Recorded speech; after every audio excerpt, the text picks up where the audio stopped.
లూకా సువార్త 15వ అధ్యాయం. ఒకప్పుడు సమస్తమైన సుంకరులను పాపులను ఆయన బోధ వినుటకు ఆయన దగ్గరకు వచ్చుచుండగా పరిసయ్యులను శాస్త్రులను అది చూచి ఇతడు పాపులను చేర్చుకొని వారితో కూడా భోజనము చేయుచున్నాడని చాలా సణుగుకొనిరి. అందుకు ఆయన వారితో ఈ ఉపమానము చెప్పెను. మీలో ఏ మనుషునికైనను 100 గొర్రెలు కలిగి ఉండగా వాటిలో ఒకటి తప్పిపోయిన ఎడల అతడు 99 అడవిలో విడిచిపెట్టి తప్పిపోయినది దొరుకు వరకు దానిని వెదక వెళ్ళడా? అది దొరికినప్పుడు సంతోషముతో దానిని తన భుజముల మీద వేసుకొని ఇంటికి వచ్చి తన స్నేహితులను పొరుగువారిని పిలిచి, మీరు నాతో కూడా సంతోషించుడి, తప్పిపోయిన నా గొర్రె దొరికినదని వారితో చెప్పును గదా. అటువలే మారు మనసు అక్కరలేని 99 మంది నీతి మంతుల విషయమై కలుగు సంతోషము కంటే మారు మనసు పొందు ఒక్క పాపి విషయమై పరలోకమందు ఎక్కువ సంతోషము కలుగును.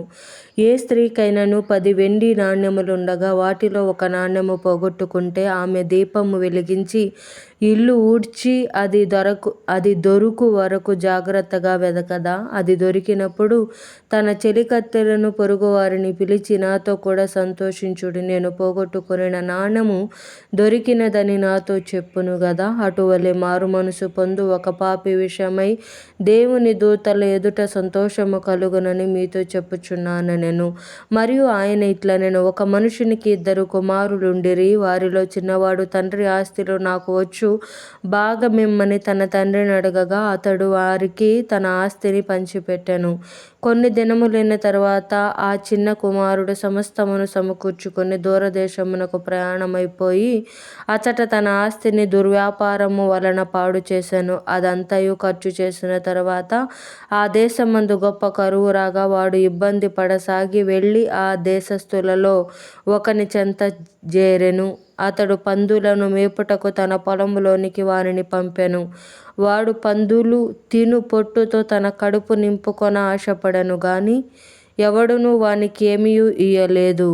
అయితే బుద్ధి వచ్చినప్పుడు వాడు, నా తండ్రి యొద్ద ఎంతో మంది కూలివాండ్రకు అన్నము సమృద్ధిగా ఉన్నది, నేనైతే ఇక్కడ ఆకలికి చచ్చిపోవుచున్నాను. నేను లేచి నా తండ్రి యొద్దకు వెళ్ళి, తండ్రి, నేను పరలోకమునకు విరోధముగాను నీ ఎదుటను పాపము చేసితిని.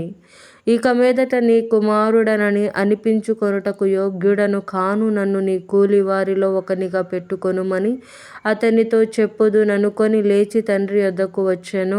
వాడింకా దూరముగా ఉన్నప్పుడు తండ్రి వానిని చూచి కనికరపడి పరిగెత్తి వాని మెడ మీద పడి ముద్దు పెట్టుకొనెను. అప్పుడు ఆ కుమారుడు అతనితో, తండ్రి, నేను పరలోకమునకు విరోధముగాను నీ ఎదుటను పాపము చేసితిని.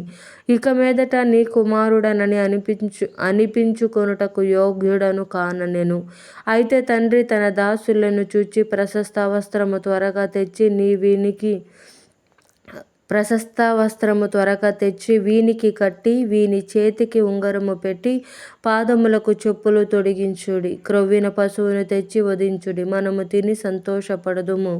ఈ నా కుమారుడు చనిపోయి మరలా బ్రతికెను, తప్పిపోయి దొరికెనని చెప్పెను. అంతటా వారు సంతోషపడసాగిరి. అప్పుడు అతని పెద్ద కుమారుడు పొలములో ఉండెను. వాడు పొలము నుండి వచ్చుచు ఇంటి దగ్గరకు రాగా వాయిద్యములను నాట్యమును జరుగుట విని దాసులలో ఒకని పిలిచి ఇవి ఏమిటని అడుగగా ఆ దాసుడు అతనితో, నీ తమ్ముడు వచ్చి ఉన్నాడు, అతడు తన యొద్దకు సురక్షితముగా వచ్చినందున నీ తండ్రి క్రొవ్విన పశువును వధించెననెను. అయితే అతడు కోపపడి లోపలికి వెళ్ళనొల్లకపోయెను గనుక అతని తండ్రి వెలుపలికి వచ్చి లోపలికి రమ్మని బ్రతిమాలుకొనెను. అందుకతడు తన తండ్రితో, ఇదిగో ఇన్ని ఏండ్ల నుండి నిన్ను సేవించుచున్నానే, నీ ఆజ్ఞను నేనెన్నడూను మీరలేదే.